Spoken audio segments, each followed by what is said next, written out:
Hi, I'm Ken Rosenthal, park naturalist here at Gulf Branch Nature Center in Arlington, Virginia, and this is another 5-minute find. Just a quickie today, but I wanted to show you some neat architecture that's been put up on our porch. These are nests from the pipe organ mud dauber wasp.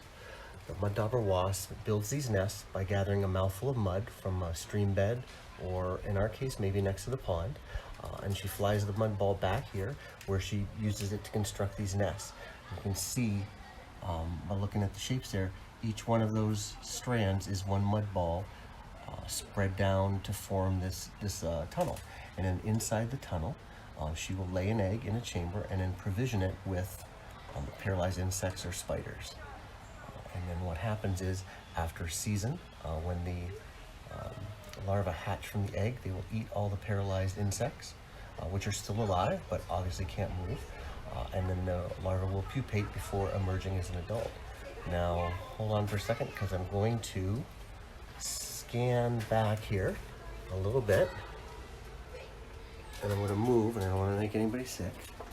What I'm going to do is I want you to see up top here. Oops, other direction.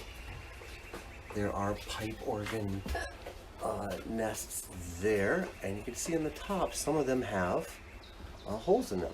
Ooh, let's see if I can. This over here, we had one just returned up there. I lost her there. You can see there's more there, and they all have holes. So these are old ones where the adults have already emerged.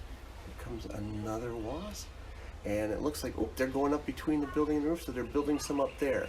So you can see some are new, some have been built on others. You can see there's different colors of mud there: gray, light tan, darker tan.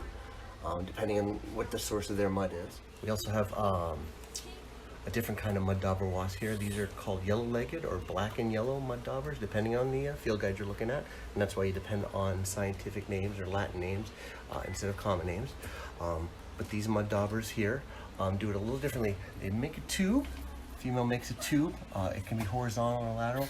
And then eventually she fills the tube with an egg and some paralyzed spiders. And these wasps specialize in spiders, and she'll put several paralyzed spiders in there for the young to eat, lay the egg, and close up the tube. And then after several tubes, she'll actually close off the whole nest with another layer of mud.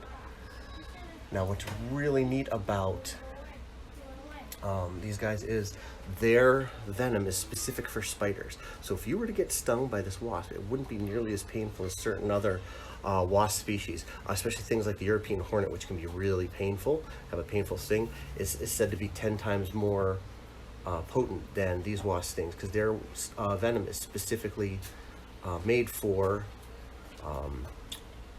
paralyzing spiders.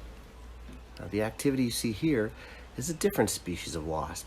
These wasps are boring into holes in the wood that they dig out, and they'll lay an egg in there along with a paralyzed insect or several, and that's how they feed their young. Here we go, there goes one right there.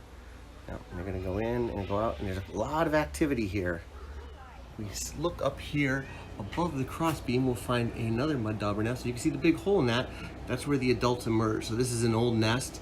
The young have already hatched, eaten their provision prey, and pupated into an adult and emerged from the hole, from the nest. And that's what that hole signifies. Just like you'll see on, just like I was showing you on the pipe organ nest as well. One important thing that I want you to remember about these kinds of wasps is that they are solitary. Unlike their social cousins, who have a lot of backup and will vigorously defend the nest, many of these solitary wasps can't sting or won't sting because, well, they don't want to get hurt, and no one else is going to take care of their young if they get hurt, injured, or killed defending themselves. So they're less likely to sting. It doesn't mean they won't. I read some accounts where the black and yellow mud daubers had stung somebody, but it was because they were handled roughly. I saw several pictures of them on hands. Again, I'm not going to recommend you try that, but you know, they are fairly docile and not likely to injure you. Well, thank you for joining me again for this 5-minute find. My name is Ken. I'm at Gulf Branch Nature Center. Hope you stop by and say hi, or maybe join us when we reopen. And I look forward to seeing you next time. Have a great day.